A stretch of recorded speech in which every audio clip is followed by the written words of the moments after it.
Shalom, di video hari ini kita akan mendengar sebuah khotbah atau homili dari pastor dari gereja Katolik yang sempat viral di luar negeri. Ya, di Indonesia kayaknya jarang yang beginian viral ya. Kayaknya Indonesia lebih sering yang supranatural atau kejadian-kejadian konflik drama. Tapi kalau yang begini-begini jarang. Ayo kita viralkan karena ini positif ya. Yuk kita dengarkan apa yang pastor ini sampaikan. You know, friends, if somebody came from Jesus' time in a time machine to this place right now, and someone explained that this was a great cathedral and a religious ceremony was taking place, and they saw that symbol of a crucified man, they would think we had lost our minds. Because that image was the most frightening thing you could imagine in Jesus' time. Excruciating pain, ex cruce, from the cross. That was seen as the limit case of suffering. Cicero, the great Roman orator, one of the masters of the Latin language, was describing a crucifixion in a letter, and he had to use all sorts of indirect expressions and circumlocutions because to describe a crucifixion directly was seen as just too horrible. It's also why for the first many centuries of Christianity, nobody depicted Jesus on the cross. It was too fresh in the cultural memory of people. Why in the world an ancient person would think, would you have that symbol with victorious branches and banners on it? It'd be like coming to a place and seeing an image of a man hanging from a noose. Christianity turns on the wonderful poetry of the cross. What did they see in this sign? They saw all of human dysfunction placed on him. And we just heard it, didn't we? Go through the Passion reading. What do you hear? You hear of stupidity. You hear of hatred. You hear of cruelty. You hear of violence. You hear of institutional injustice. It's as though all the darkness of the world came upon him. And he swallows it up with that phrase, Father, forgive them. They know not what they do.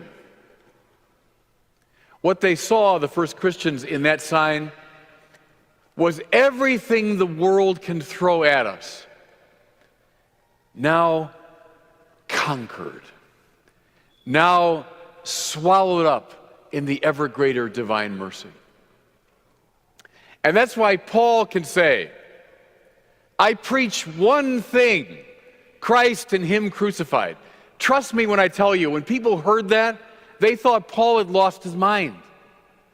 That's what you're preaching, a crucified criminal? Are you crazy?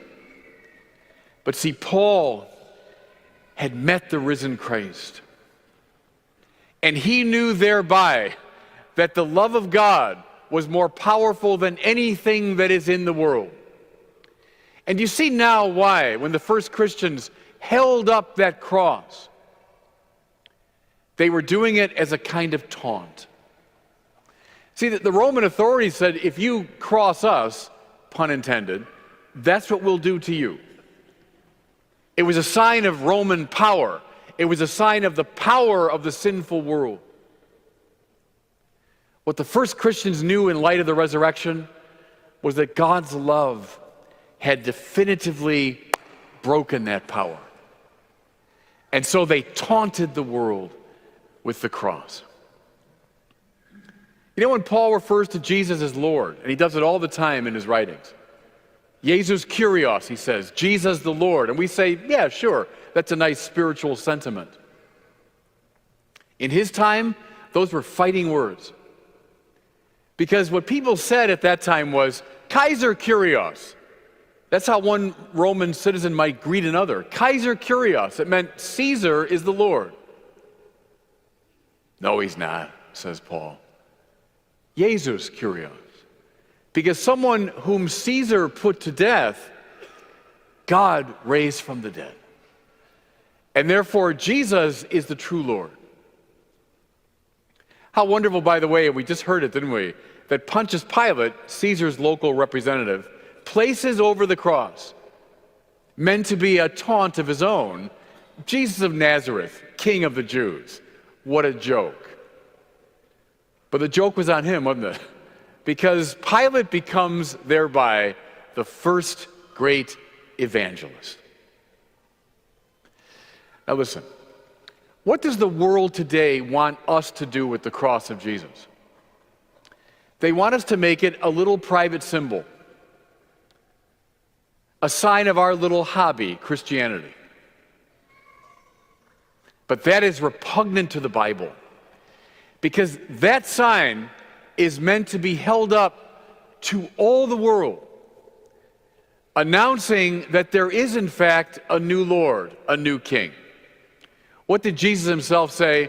But when the Son of Man is lifted up, and he meant that on the cross, when the Son of Man is lifted up, he will draw all people to himself. Now, that's the work of the church. That's called evangelization, isn't it? The good news, by the way, euangelion in Greek, evangelization, well, that's a taunt as well. Because in ancient times, an evangelist was someone who went ahead with the good news that Caesar had won a victory. The first Christian is saying, no, just the opposite. God has won the great victory. And so today, and every day of the year, let us hold up the cross of the crucified Jesus as a challenge to the cruelty and violence, injustice and hatred of the world, as a sign that we know that the true Lord is Jesus. Masuk akal sih kalau misalnya nanti ada time traveling orang yang belum pernah dengar tentang kisahnya Yesus gitu ya, penjelajah waktu gitu ya. Dia datang ke zaman kita, dia masuk ke gereja dan dia bilang, lu nyembah siapa? Kita sembah Yesus. Siapa itu Yesus? Itu di Yesus yang mati di kayu salib buat kita. Lu nyembah orang yang mati di kayu salib, keanehan macam apa itu gitu kan? Mungkin akan ada orang yang berpikir seperti itu gitu. Apalagi untuk orang-orang di luar sana yang belum pernah tahu, mendengar tentang Injil, tentang Tuhan Yesus. Tapi aku punya satu cerita menarik, bahwa aku punya kakak rohani, seorang yang takut akan Tuhan luar biasa. Dia punya cerita yang memberkati aku sekali.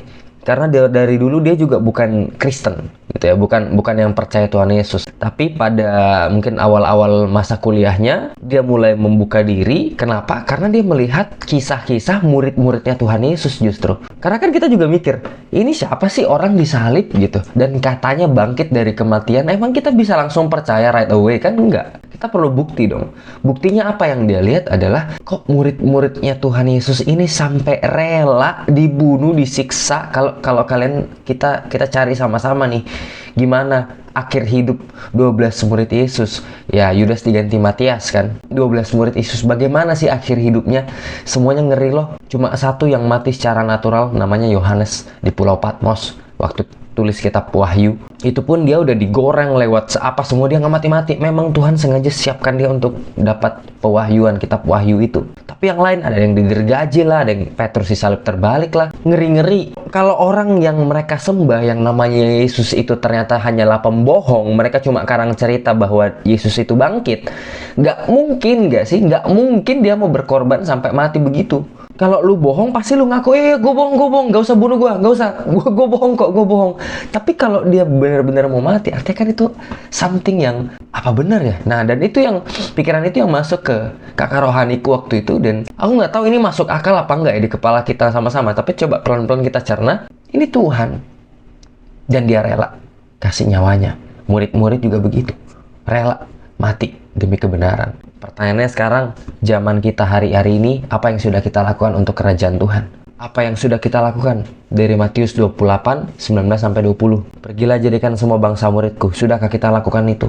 Kalau belum, ayo sama-sama kita lakukan. Sudahkah kita jadi berkat buat orang lain? Atau justru kita jadi beban untuk orang lain? Atau justru kita nggak melakukan firman Tuhan yang Tuhan udah jelas-jelas suruh? Misalnya apa? Mengampuni.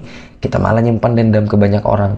Kita nggak mau ngampunin orang mau baikan sama kita, kita tolak. Tuhan bilang jangan berbohong, kita malah dikit-dikit nipu, kompromi sedikit-sedikit, berbohong sedikit-sedikit. Contoh sederhana, anak muda pasti pernah nyontek, aku juga pernah nyontek dulu waktu belum bertobat. Apakah itu masih kita lakukan? Gimana kita mau jadi terang, jadi garam dunia, kalau kita aja masih sama dengan dunia? Apa yang membedakan kita?